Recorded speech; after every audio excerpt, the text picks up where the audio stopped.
Conférence 21. Le combat. Point. Jusqu'ici, il ne pouvait pas être encore question d'une opposition tranchée entre deux conceptions de l'univers. Le combat est donc une expression mal choisie pour désigner le véritable événement entre les êtres humains d'intellect et les chercheurs sérieux de la vérité. Tout ce qui s'est produit jusqu'ici consistait en des attaques partiales de la part des êtres humains d'intellect, attaques qui apparaissaient nécessairement de façon frappante comme injustifiées et souvent ridicules à tout observateur tranquille. Contre tous ceux qui cherchent à se développer de façon purement spirituelle, raillerie, hostilité, et même persécution la plus grave sont toujours prêtes, même s'ils se cantonnent dans une tranquille réserve.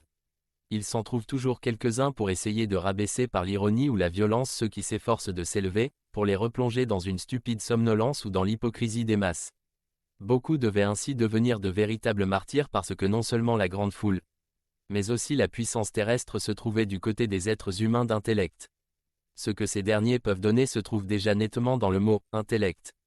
C'est une étroite limitation de la capacité de compréhension au domaine purement terrestre, donc à la partie la plus minime de l'existence véritable.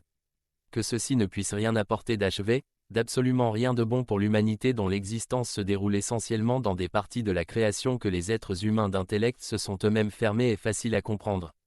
Et cela, surtout si l'on prend en considération que la minuscule vie terrestre doit précisément devenir un tournant important pour l'existence entière, et entraîne avec elle des interventions décisives dans les autres parties de la création complètement insaisissables aux êtres humains d'intellect. La responsabilité des êtres humains d'intellect qui ont déjà profondément sombré en eux-mêmes, s'accroît ainsi monstrueusement et contribuera, telle une violente pression, à les pousser de plus en plus vite vers le but de leur choix afin qu'ils soient contraints de goûter enfin les fruits de ce qu'ils ont défendu avec ténacité et prétention. Par êtres humains d'intellect, il faut entendre ici ceux qui se sont soumis sans condition à leur intellect. Depuis des milliers d'années et de façon singulière, ceux-ci ont cru avoir le droit absolu d'imposer leurs convictions bornées par la loi et la violence, même à l'égard de ceux qui voulaient vivre en fonction d'une autre conviction et qui ne voulaient pas adopter leurs croyances étroites. Cette prétention complètement illogique ne réside à nouveau que dans la capacité de compréhension limitée des êtres humains d'intellect qui sont incapables de s'élancer plus haut.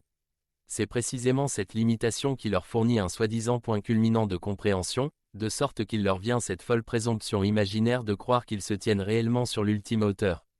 Pour eux, il en est effectivement ainsi parce qu'ils sont alors arrivés à la limite qu'ils ne peuvent pas franchir.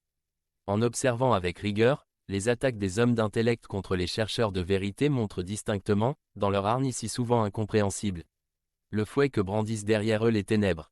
On trouve rarement dans ces animosités un trait de vouloir sincère qui pourrait excuser, dans une certaine mesure, ce genre et cette manière d'agir souvent inouïe. Dans la plupart des cas, c'est un déferlement de rage aveugle dépourvu de véritable logique. Que l'on considère paisiblement ces attaques. Il est bien rare qu'on puisse y trouver un article dont le contenu montre la tentative de traiter réellement objectivement les paroles ou les dissertations d'un chercheur de vérité. De façon tout à fait frappante, l'inconsistante médiocrité des attaques se rend toujours perceptible précisément dans le fait que celles-ci ne sont jamais purement objectives. Ce sont toujours des souillures, dissimulées ou ouvertes, à l'encontre de la personne du chercheur de vérité. Seul agit ainsi celui qui est incapable de répondre objectivement. Un chercheur de vérité ou un porteur de vérité ne se donne pourtant pas personnellement, mais apporte ce qu'il dit. C'est la parole qui doit être examinée et non la personne. Que l'on cherche toujours à mettre en lumière d'abord la personne d'après l'opinion que l'on se fait d'elle. Et que l'on examine seulement ensuite ses actes et ce qu'elle dit, est une habitude des êtres humains d'intellect. Dans l'étroite limite de leur capacité de compréhension, ceux-ci ont besoin d'un tel appui extérieur parce qu'ils doivent se cramponner aux apparences s'ils ne veulent pas tomber dans la confusion. Oui, voilà précisément l'édifice creux qu'ils érigent, lequel est insuffisant pour les êtres humains et constitue un grand obstacle à leur progression. S'il avait un solide appui intérieur, il laisserait alors simplement parler les faits et exclurait les personnes. Cependant, cela ils ne le peuvent pas. Ils l'évitent d'ailleurs intentionnellement parce qu'ils sentent ou savent vaguement que, lors d'un tournoi en règle, ils chuteraient rapidement hors de leur selle. Le prétexte souvent mis de l'avant de prédicateur laïque ou d'interprétation de profane laisse entrevoir quelque chose de si ridiculement prétentieux qu'aussitôt, tout être humain sincère ressent intuitivement que, ici l'on utilise un écran pour dissimuler convulsivement l'insignifiance. On recouvre ainsi son propre vide avec une enseigne bien astiquée. Une stratégie lourdaude, qui ne peut tenir bien longtemps et qui a comme but de placer d'emblée les chercheurs de vérité qui pourraient devenir dérangeants aux yeux de leurs prochains, sur un degré de subordination, si ce n'est de les ridiculiser pour qu'ils soient rangés dans la catégorie des charlatans afin qu'ils ne soient pas pris au sérieux. Par un tel procédé, L'on veut éviter que personne ne puisse s'occuper sérieusement de leurs paroles. Le motif de ce procédé n'est pas l'inquiétude que son prochain puisse être arrêté dans son évolution par des enseignements erronés, mais une vague crainte de perdre de l'influence et d'être de ce fait contraint d'aller soi-même plus au fond des choses que jusqu'ici, et de devoir changer ce qui jusque-là passait pour intangible, ce qui était bien commode. Précisément, cette allusion fréquente aux profanes, ce regard bizarre jeté dédaigneusement à regarder de haut ceux qui grâce à leur intuition renforcée et à son influence plus forte, se tiennent beaucoup plus proches de la vérité et qui ne se sont pas édifiés de murs par les formes rigides de l'intellect, dévoilent une faiblesse dont les dangers ne peuvent échapper à l'esprit de celui qui réfléchit. Celui qui professe de telle opinion est exclu, a priori, de toute possibilité d'être un enseignant et un guide non influencé, car il se tient ainsi beaucoup plus éloigné de Dieu et de son œuvre que n'importe qui d'autre. Le savoir de l'évolution des religions, avec toutes leurs erreurs et leurs fautes, ne rapproche pas les êtres humains de leur Dieu, pas plus que l'interprétation intellectuelle de la Bible ou des autres manuscrits précieux des diverses religions. L'intellect est et demeure lié à l'espace et au temps, donc lié à la terre, tandis que la divinité, et par conséquent aussi la reconnaissance de Dieu et de sa volonté, se trouve bien au-dessus de l'espace et du temps ainsi que de tout ce qui est éphémère et ne peuvent donc jamais être saisis par l'intellect étroitement limité.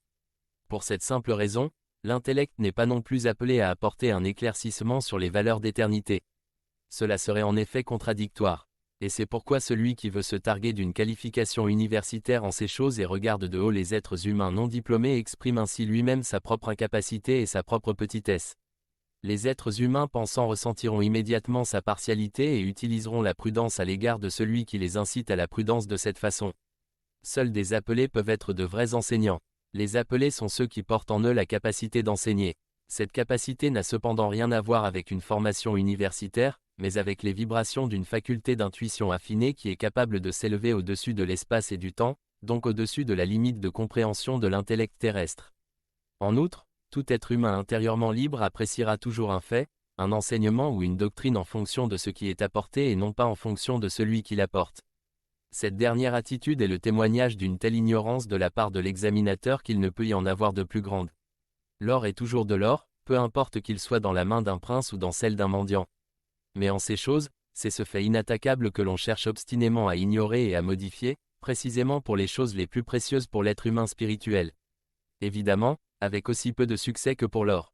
Car ceux qui cherchent réellement avec une véritable sincérité ne se laissent point détourner par de semblables diversions et examinent les choses par eux-mêmes. Quant à ceux qui se laissent influencer à cause de cela, ils ne sont pas encore mûrs pour recevoir la vérité, elle n'est pas pour eux. Cependant, l'heure n'est pas éloignée où devra commencer le combat qui manquait jusqu'ici. La partialité cessera pour faire place ouvertement et vigoureusement à une rigoureuse confrontation qui anéantira toutes les présomptions, tout ce qui est non fondé. Conférence 22. Forme pensée. Point. Asseyez-vous dans un café ou une brasserie et observez les tables de votre entourage. Prêtez l'oreille aux conversations, écoutez ce que les êtres humains ont à se dire. Allez dans les familles, observez le cercle étroit de vos relations au cours des heures de repos, lorsque le travail ne les presse plus. Avec consternation, vous constaterez la vacuité de tout ce que les êtres humains disent lorsqu'ils ne parlent pas de leurs autres occupations. Dès que vous les observerez sérieusement, vous éprouverez jusqu'à l'écœurement le vide de leurs pensées, l'angoissante étroitesse de leur cercle d'intérêt, ainsi que leur effrayante superficialité. Les peu d'exceptions que vous rencontrerez, ceux dont les paroles pendant les heures de repos de la vie quotidienne sont pénétrées de la nostalgie envers le perfectionnement animique, vous sembleront comme des étrangers solitaires au milieu d'une foire annuelle. C'est précisément au cours de ces ainsi dénommées heures de repos, après que s'en soit allé le soutien extérieur et le domaine spécialisé de son savoir avec la mise à l'écart de son activité professionnelle habituelle, que vous pouvez reconnaître le plus facilement le véritable fort intérieur de l'être humain. Ce qui reste alors est le véritable être humain. Regardez-le et sans y prendre part, écoutez ce qu'il dit. Très bientôt, vous interromprez votre observation parce qu'elle vous sera devenue insupportable. Une profonde tristesse vous envahira lorsque vous reconnaîtrez combien de nombreux êtres humains ne sont pas très différents des animaux. Pas tout à fait aussi obtus, il est vrai, avec une capacité de pensée plus élevée, mais dans les grandes lignes, semblables. Ils traversent la vie terrestre comme avec des œillères, de façon unilatérale, et ne voient devant eux que le côté purement terrestre.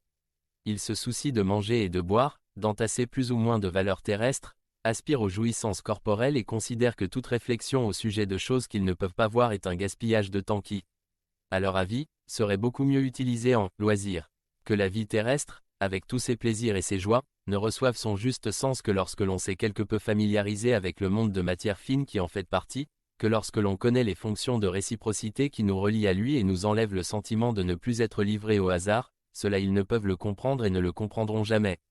Ils rejettent bien loin de telles pensées dans l'idée erronée que, s'il existe réellement un monde de matière fine, il ne peut en provenir que des incommodités ou des frayeurs dès qu'ils s'en préoccupent.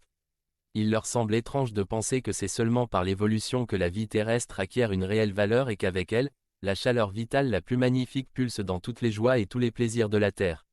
Il n'est pas nécessaire de les mettre de côté, mais à ceux qui aspirent à la pureté et à l'élévation et qui cherchent sincèrement le don magnifique de l'affirmation ardente de la vie s'offre comme la plus belle fonction de réciprocité qui trouve parfois son expression dans un exultant enthousiasme pour tout ce qui existe et se présente. Insensés, vous qui laissez passer tout cela devant vous. Lâches, auxquels les joies magnifiques d'un progrès courageux doivent toujours être refusées. Réjouissez-vous donc que tout autour de vous vive jusque bien au-delà de vous, en des contrées apparemment incommensurables. Rien n'est mort, rien n'est vide, comme cela en a l'apparence. Et tout agit et tisse en fonction de la loi de l'effet de réciprocité au milieu de laquelle, en tant qu'être humain, vous vous tenez pour former et diriger à nouveau les fils en tant que leur point de départ et leur aboutissement. Vous êtes de puissants souverains, dont chacun individuellement forme le royaume sur lequel il s'élève ou sous lequel il s'écroule. Éveillez-vous, utilisez la puissance qui vous est donnée en pleine connaissance du puissant processus, afin que dès maintenant, vous ne produisiez plus par stupidité, entêtement ou paresse, des monstres malfaisants qui étouffent le saint, le bon, et finissent par ébranler leur auteur et l'entraîner dans leur chute. Le proche entourage de matière fine de l'être humain peut contribuer énormément à l'élever ou à le pousser vers le bas. C'est là le monde singulier des formes pensées dont la vivacité ne représente qu'une petite partie du mécanisme géant de la création entière. Ces fils vont dans le monde de matière dense, de même qu'ils remontent plus loin dans le monde de matière fine et descendent aussi dans le royaume des ténèbres. Tel un réseau géant de veines ou de cordons nerveux, tout est tissé et noué ensemble, indéchirable, inséparable. Prenez-y garde, des êtres humains favorisés peuvent, ici et là, contempler en partie ce réseau géant, mais beaucoup ne peuvent que le pressentir. C'est par eux que bien des choses viennent à la connaissance de l'humanité qui essaya plus tard de leur donner une consistance afin d'en obtenir une image parfaite. Mais les lacunes et les erreurs n'y manquèrent point. De nombreux investigateurs du domaine de la matière fine exécutèrent des bonds qui devaient leur faire perdre la liaison de continuité. D'autres, à leur tour, comblèrent les lacunes avec des formations fantastiques qui apportèrent des déformations et des distorsions, lesquelles, considérées séparément, devaient ébranler la foi dans l'ensemble.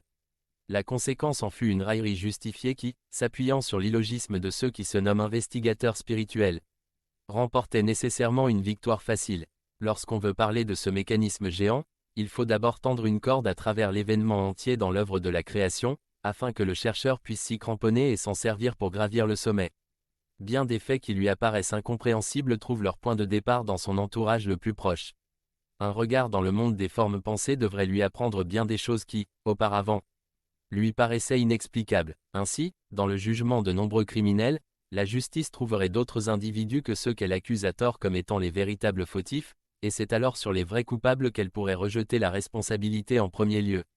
La clé du mystère réside dans le lien entre l'être humain individuel et le monde des formes pensées qui se tient le plus proche de l'humanité de la Terre. C'est en effet un bienfait pour beaucoup que de porter le bandeau qui les empêche de voir plus loin que ce que leur œil physique est capable de percevoir. Le genre des formes pensées actuelles les terrifierait. L'épouvante paralyserait beaucoup de ceux qui à présent, de façon naïve ou frivole, vivotent aujourd'hui sans aucun scrupule. Comme toute chose dans le monde de matière fine, chaque pensée produite prend aussitôt une forme qui incarne et représente le véritable sens de cette pensée. Par la volonté concentrée d'une pensée achevée, la force créatrice vivante qui flue à travers les êtres humains rassemble la matière fine et l'attache à une forme qui donne une expression au vouloir de cette pensée. Par la loi de la force d'attraction du genre semblable, cette forme est donc quelque chose de réel, de vivant qui, maintenant dans ce monde des formes pensées, attire quelque chose de genre semblable ou se laisse elle-même attirer par ce genre semblable en fonction de sa propre force. De même que lors de sa conception une pensée peut être ressentie intuitivement simultanément avec plus ou moins de force, de même sa forme de matière fine enfantera aussi une vie correspondante. Ce monde des pensées est très peuplé. À cause du rassemblement de leurs forces, des centrales entières se sont formées par attraction mutuelle des formes pensées à partir desquelles se répandent des influences sur les êtres humains. Elles se répandent toujours en premier lieu sur les êtres humains qui inclinent vers le même genre qu'elles et qui, par conséquent, portent en eux un genre similaire. De ce fait, Ces êtres humains seront renforcés dans leur volonté correspondante et incités à concevoir sans cesse des formes pensées semblables, lesquelles, par affinité, pénètrent dans le monde des formes pensées. Mais d'autres êtres humains qui ne portent pas en eux ces caractéristiques peuvent aussi être incommodés par leurs effets et finir peu à peu par s'y laisser attirer, si ces centrales reçoivent une force insoupçonnée par un afflux constamment renouvelé. Seuls sont protégés ceux qui possèdent un autre genre avec une force plus grande, ce qui empêche toute liaison avec ce qui n'est pas en affinité. Mais maintenant, à l'époque actuelle, ce sont hélas uniquement la haine, l'envie, la jalousie, la luxure, l'avarice et tous les autres maux, qui du fait du plus grand nombre de leurs adhérents, ont les plus fortes centrales dans le monde des formes pensées. Il y en a beaucoup moins pour la pureté et l'amour. C'est pour cette raison que le mal croît avec une effrayante rapidité. À cela s'ajoute le fait que ces centrales de force des formes pensées obtiennent à leur tour des liaisons avec les sphères de genre semblables des régions appartenant aux ténèbres. De là, elles sont tout particulièrement attisées en une activité toujours plus forte, de sorte qu'elles sont capables de causer de véritables dévastations en se répandant dans l'humanité. Béni soit donc l'heure où les pensées du pur amour divin prendront de nouveau une place plus grande parmi l'humanité, afin que de fortes centrales de genre semblables se développent dans le monde des formes pensées, des centrales pouvant recevoir un approvisionnement en provenance des sphères plus lumineuses et, de ce fait, qui accorderont un renforcement non seulement à ceux qui aspirent vers le bien, mais qui agiront aussi, lentement, de façon purificatrice sur les cœurs plus sombres. Mais il est aussi encore une autre activité à observer dans ce monde de matière fine, par les désirs de leur auteur, les formes pensées peuvent être projetées vers des personnes déterminées auxquelles elles peuvent adhérer. Si ces formes pensées sont de genre pur et noble, alors elles contribuent à l'embellissement de la personne visée, renforcent autour d'elle la protection de la pureté, et peuvent même en cas de similitude des intuitions intimes, l'élever encore davantage et la fortifier pour l'ascension. Mais des pensées nées de l'impureté doivent nécessairement souiller la personne vers qui elles sont projetées, exactement comme un objet est sali par un jet d'ordure et de boue. Si une personne ainsi attaquée n'est pas intérieurement ancrée solidement dans les centrales de courant de lumière, il pourra arriver que sa faculté intuitive se trouve peu à peu embrouillée par les pensées impures. Cela est possible, parce que les formes pensées malpropres qui adhèrent aux êtres humains peuvent attirer tout ce qui est de genre semblable, ainsi renforcées, elles empoisonnent peu à peu les pensées de la personne enserrée. Évidemment dans ce cas, la responsabilité principale incombe naturellement à l'être humain qui produisit ces pensées malpropres et qui les envoya volontairement, par désir ou convoitise, vers la personne concernée. Les formes pensées demeurent aussi reliées à leur auteur, agissant rétroactivement sur lui de façon correspondante. C'est pourquoi l'on doit toujours rappeler aux chercheurs sincères, faites attention à la pureté de vos pensées. Donnez-lui toutes vos forces. Vous ne pouvez pas savoir ce dont vous pouvez être la cause. C'est là quelque chose de formidable. Vous pouvez agir comme des combattants bien armés. Missionnaires pour la lumière, vous êtes les artisans de la délivrance de vos semblables qui sont enlacés dans les lianes grimpantes de la jungle empoisonnée du monde des formes pensées. Si en ce moment le bandeau pouvait être arraché des yeux d'un être humain, de sorte qu'il puisse contempler son proche entourage de matière fine, il serait tout d'abord effrayé et ne verrait qu'une confusion qui l'angoisserait. Mais cette angoisse durerait seulement jusqu'à ce qu'il reconnaisse enfin la force qui repose en lui et grâce à laquelle, comme avec un glaive effilé, il est capable de se frayer sans peine, uniquement par son vouloir, une voie libre. Il verrait les formes pensées en des centaines de milliers de variétés et de toutes les apparences possibles qui, pour les yeux terrestres, paraissent impossibles. Chacune de ces formes est fortement prononcée et montre de façon vivante ce qu'était le véritable vouloir de l'être humain lors de la conception de la pensée. Sans maquillage, dénué de tout masque. Cependant avec le temps, malgré les milliers de genres, on arrive à reconnaître immédiatement le genre de chaque forme pensée. Cela veut dire que, malgré la diversité des formes, l'on sait exactement à quoi elle appartient. Exactement comme l'on peut distinguer un être humain d'un animal par le visage, ou même aussi que l'on reconnaît les différentes races d'êtres humains par les signes distinctifs du visage. De la même manière, les formes pensées ont des expressions tout à fait déterminées qui indiquent clairement si la forme appartient à la haine, à l'envie, à la luxure, ou à n'importe quelle autre catégorie fondamentale. Chacune de ces catégories fondamentales a sa propre marque imprimée sur chaque forme pensée particulière comme base des caractéristiques qu'elle incarne. Et ce, quelle que soit l'apparence que ces formes reçoivent par la pensée qui l'a produite. Ainsi donc, en dépit des plus étranges défigurations d'une forme pensée qui peut aller jusqu'aux plus hideuses déformations, il est possible de reconnaître immédiatement à quel genre fondamental elle appartient. Avec cette connaissance, cesse aussi ce qui nous paraissait être pêle-mêle. Ici l'on voit l'ordre immuable et la sévérité des lois fondamentales qui régissent la création entière. Celui qui les connaît et s'adapte volontairement à leur cours en s'y insérant obtient une immense protection et une grande bénédiction. Mais celui qui s'oppose à ces lois sera naturellement attaqué et éprouvé, s'il n'est pas renversé et brisé, il éprouvera en tout cas de fortes humiliations, de sorte qu'il devra se transformer lui-même par la souffrance et d'amères expériences aussi longtemps que cela sera nécessaire, jusqu'à ce qu'il s'adapte au courant de ces lois et n'y fasse obstacle. Alors seulement, les lois pourront l'entraîner vers le haut. Ces formes pensées ne renvoient pas seulement leurs effets sur l'humanité, mais interviennent encore plus loin, car la plus grande partie des entités de la nature appartient aussi à ce même monde de matière fine du proche entourage de l'être humain. Celui qui aura découvert une bonne fois le fait objectif que tout vit, et donc que tout prend forme, que cela soit visible ou non aux yeux des êtres humains, celui-là n'aura pas de difficulté à se représenter que les forces de la nature ont, elles aussi, des formes déterminées. À celles-ci appartiennent les gnomes, les elfes, les sylphes, les fées, les entités de la terre, de l'air, du feu et de l'eau qui, autrefois, étaient visibles par beaucoup plus d'êtres humains qu'aujourd'hui. Les entités de la nature sont influencées par les formes pensées d'où peut résulter beaucoup de bénédictions ou de malheurs. Et cela continue de s'engrener l'un dans l'autre comme le sont les rouages d'un mécanisme des plus perfectionnés. L'être humain se tient au milieu de tout ce mécanisme. Équipé de moyens qui lui permettent de déterminer le genre du tissage qui résulte de l'activité des lois dans la création, il peut régler l'engrenage du mécanisme dans plusieurs directions. Soyez conscient de cette incommensurable responsabilité, car tout se déroule uniquement dans le cercle de vos propres bornes terrestres. En vertu des sages dispositions du Créateur, rien ne dépasse ce cercle, mais tout retombe uniquement sur vous. Par vos désirs, vos pensées et votre vouloir, vous pouvez empoisonner l'en-deçà et l'au-delà ou au contraire, en les purifiant, les élever vers le haut, vers la lumière.